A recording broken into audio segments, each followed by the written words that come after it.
Super fucking man. There's no swearing in the movie. He had a swear word in the movie. You had one, right? You did? The general. Right. He said, "What the fuck?" And then the government said, "A general wouldn't swear." Generals have never sworn. Never. I'll tell you a story about me and Michael going out and getting a few drinks. Michael's like, Yeah. All right, if that's how you'd like to begin. lychee. Lychee martinis. That was in Chicago, in that little place outside Chicago, Naperville. Naperville. Really good lychee Yeah, which is known for swinging. Trees.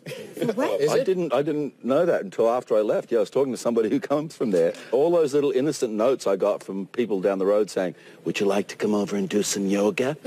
Now, so see, I look at those things differently. What we're doing now, just naturally, way more interesting. Now you're going to ask these bullshit questions. It's going to be like, well, okay.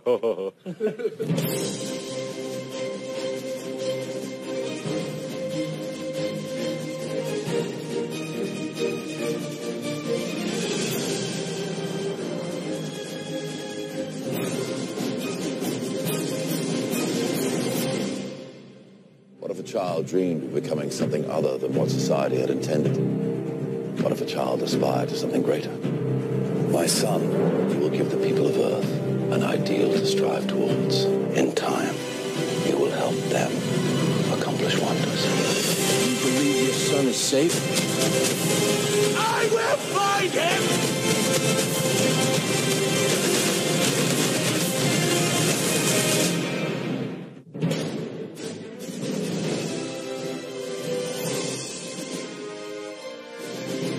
I had quite a funny experience after the phone call with Zach, which I missed initially. I'm like, yeah, is Henry there? I want to tell him he's going to be Superman. No, he can't come to the phone right now. Anyway, I call Zach back. He tells me I have the movie, and then I call everyone. Not one person picks up. And so I'm standing there in my room going, did I just dream this? Oh, yeah, I could have been a prank call. Just joking. Just joking. Hey. Yeah. You were terrible. That's so funny that you thought I meant that. That's crazy. What's the S stand for? It's not an S. On my world, it means hope. Well, here it's an S. How about... Excuse me. My fiancé is a really big superhero graphic novel fan, so he was really excited. Then we had some inappropriate conversation, which I suddenly feel like not mentioning. Yeah. It's like, oops, Wait a second. more inappropriate, the better. He was very excited that I was Lois Lane, and so... He's got a costume himself, has he? Yeah, we'll just leave it at that. Who needs details? Yeah. How do you find someone who has spent a lifetime covering his tracks? For some, he was a guardian angel. For others, a ghost who never quite fit in. I said to my two boys, I said, no, I'm going to be Superman's dad. So if I'm Superman's dad, what does that make you? My oldest thought about it for a second, and he went, oh, Superman's brother?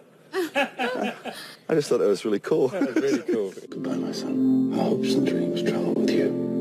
He'll be an outcast. How? He'll be a god to them. When I got the part they gave us as a present, that giant DC book, I used to just lay it on my chest and hope through osmosis that I would absorb the ancient secrets. But I never even opened mine. It's still got the plastic on it. oh no, Oh, really? dude, sell that. You could sell it, sign it, sell What do you it. think I'm going to do? Yeah. I had a Justice League bedspread. From what ages? Like a couple of years ago? Yeah, from 13 to 26.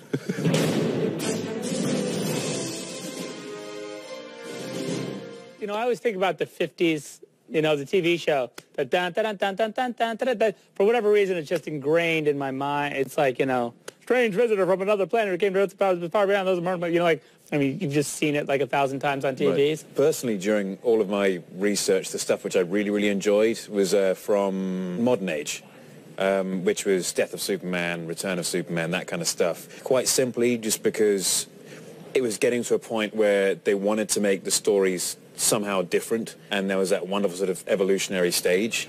And also, I love the artwork, and the story writing was good.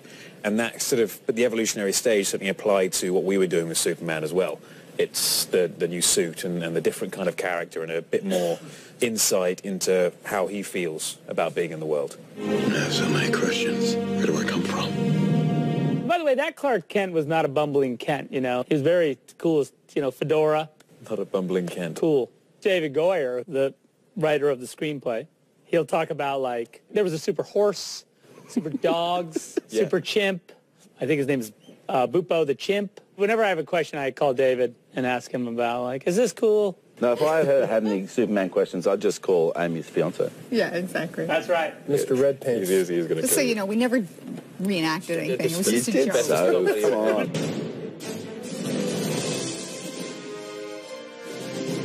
Well, normally it's taken me about 5 months to draw movies. For me, it's like the first time you get kind of to take a run at the movie. You know, when you get on set, you know, you've kind of done it once in your head. But in this case, it was another 3 or 4 months of just R&D on the fighting. That's actually one of the key things on this film, man, is the level of preparation really surprised me. It's so old school, you know, zeroing in on those fight sequences. So when we shot them, they went just like, you know, as smooth as you could have because of the preparation. My name is General Zod. Your world has sheltered one of my citizens. Surrender within 24 hours or watch this world suffer the consequences. Yeah, we ran that fight a good 100 times before we actually filmed it. I just told Russell to be gentle, you know. I'm not used to this kind of thing. The fate of your planet rests in your hands. I'm gonna stop you. And the greatest thing about, although we were there for months, the stunt guys were there for months before that even, building all the stuff. So by the time we got there, they were teaching us, as opposed to them trying to learn it as well as us. But people don't do that anymore, you know. People put the pressure back on the actor, you know, in your life. Just, you know, find the odd moment to do your preparation. Right. I think I'm the only person who didn't have to train. You look great. Anyway, that's all. Oh, thank you. I was fishing for a compliment, so. Yeah, You don't need to train. For God's sakes, Amy, you don't need to train. My son. You can save all of them. There's no day in particular where I was like, okay, cool, yeah, I look like Superman now. You always think you can do better. You always think you can be leaner, or I should have worked that harder.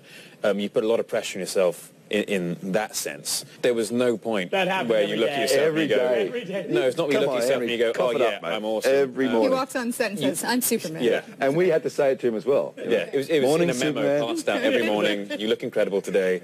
Nice day for flying. Because you're working so hard. When it came to the training, I think it was 5 months, over 5 months worth of training before the movie and then training throughout. I had a full day after every training session each morning. You get the massage, right? Oh, That's yeah. the key, right? Each other. No, yeah, each other. That was how we very saved money. important. Massage ring. In costume. Yeah. I had a hard Full time costume. working through the rubber suit, though, to get to your, what are they called? Buttocks? Yeah.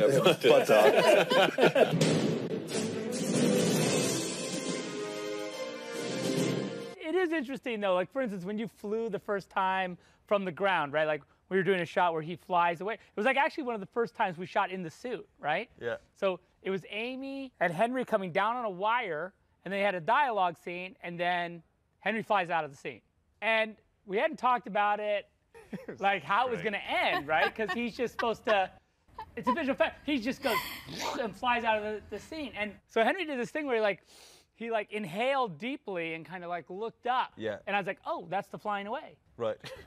We never went like, okay, when I finish the dialogue Yeah, and I have to what's fly gonna away, is there anything I should do? She just walked off. Yeah.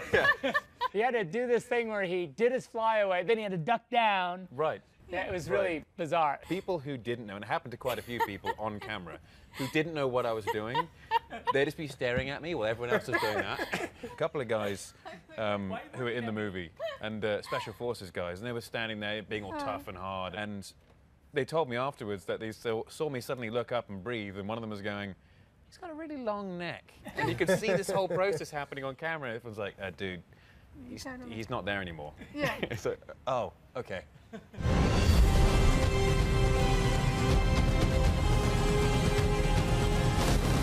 I thought, if I was flying and I wanted to go right, what would I do? If I was flying and I really wanted to go faster, what would I do? I just tried to keep it really simple. I didn't overthink it. If you're riding a horse, you look in the direction that you want to make the horse go. And so that happens naturally after some time. When you're doing something like flying, I would say it's much the same. You move your body in the direction that you want it to go. I thought just choosing one way or the other wasn't the way of doing it. So that stuff, Yeah, that was when you sort of chucked that out the really Cavill- early on. That was Early on, wasn't That it? was the sort of R&D, prototype. yeah. Prototype Superman. Yeah. I remember going, yeah, that's a thing. good We work. should probably film that. Good work.